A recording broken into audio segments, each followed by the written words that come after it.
So I grew up going to church. I grew up in a Christian household. I was saved at a very, very young age, probably 6th or 7th grade, and I knew who Jesus was and that he was the Savior of the world and saved me from my sins. And I think my faith really got challenged as I got older. I left the house, right, where some of those safeguards are let down, and I went to college that was 8 hours away from my parents, and that's where, that freedom kind of took over, right? And just being able to do what I wanted to do when I wanted to do it, and really not feeling any recourse from it, right? There's the drinking. I never got involved in any drugs, but it was just around.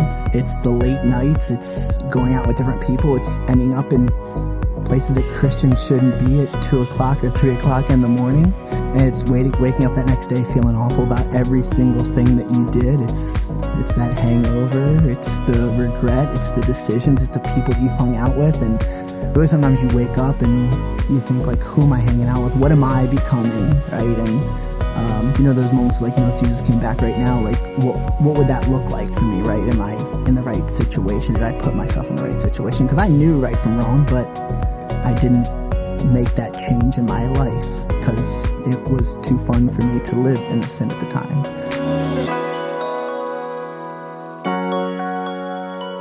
And even after college, I started getting involved with different people that were more of the way of the world. And there were times where, my faith was almost non-existent, right? Where there was times where I denied going to church or denied my faith. And there were times I'd go back and reflect on that and I'd feel really bad about it. I did probably 4 or 5 years ago start looking for a church because I knew I wanted to make a change in my life. But, a lot of times the world pulled me back into that side of just, well, let's have fun now and I'll deal with the faith stuff later. And a lot of that changed when I met my wife, Christina. We actually didn't meet each other because of church or because of our faith. We actually were living in sin when we met each other. And we had very surface level faith discussions. We started coming to New Day together, still living in sin, but we were very attracted to New Day when we first got here, and it was something that we had talked about. We both want to be part of a church. We want our family to grow up going to church, and I was very much someone that if I was looking for a church, I'd go to the sermon, and I was very quick that as soon as the sermon left, I was out the door and I was gone because I didn't want to talk to anybody, right? And it was very easy for me. And I'm a social person, but I didn't want to get too attached or somebody asked me too many questions. And because I was looking, I was just, testing it out. New Day did not allow me to do that. So, I was pulled in by Michelle Connery and a few other people in the church along with my wife, Christina, and really put arms around us and said, hey, listen, like, you're part of our family now. And I think that's really what got us to stick. And really from that moment, that's what really, I guess, brought me along that path of changing the trajectory of my faith and my salvation. There was one sermon, and it was one of Mike's sermons about being kingdom-minded and about being disciples and what that truly means. And it was that one sermon, and it was that, again, I believe in God things, right? We both literally got out of service. We sat in the car together and we looked at each other and we're like, we need to change. We need to make a change. And it's something that I think that was on both of our hearts for a long time, but sometimes you don't know how to broach that subject, even with someone that you love and care about, because you don't know how the other person's going to react. Is this going to result in a relationship ending type thing? We were both saying, we want to go to get married. We want to have children. We want to have a family. But what if one of us pushes our faith too hard on the other one? Is that going to break up the relationship? But I think that sermon brought us to a point where we're like, okay, we are on the same page here. We want the same thing, and we want to stop living in sin. We want to do this the right way. I felt like I rededicated my life to Jesus at that time. We both got baptized together, which was absolutely huge and amazing.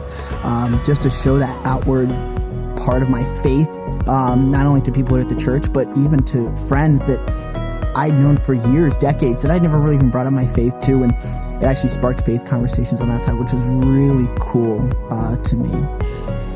A lot of people don't know this about me, but I was actually diagnosed with cancer about 8 months ago now, and I'll say one of the biggest things that got me through it was my faith. I don't know if I would have been as positive of the outcome of everything if my faith wasn't where it is today, right now. After New Day and during, I guess now that I've been at New Day is, we find reasons, okay, we need to make sure that we have scheduled time because we want to be at church, right? We want that fellowship. We want the message. And don't get me wrong, sometimes it's still challenging. The life pulls you away. This world pulls you away, and it tugs at you a lot to say, oh, no, well, go do this. And, oh, don't go this week. Or, hey, you don't feel well this week. And I think that our faith has grown so strong that it's so much more enjoyable. This is a fun thing for us to do, and it's a thing that we desire to do, and something that we desire to be a part of. New Day has impacted my faith through a number of ways.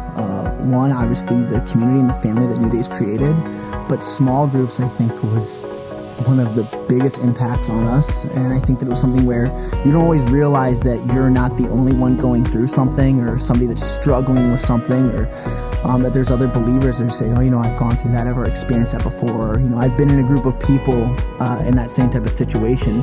And just being able to relate to people and being able to get to know people on a very personal level. I think about that there's so many things in my life that could have continued to go wrong, and God put a stop to them real quick and really had me wake up and say, let's go. You're done. You had to get out of this lifestyle and pull me right out of it. So, and don't get me wrong, it was challenging, right? That lifestyle change was a lot for us. It was a big adjustment. But again, it brought us to where we are now, and I literally couldn't be happier than to be where I am right now.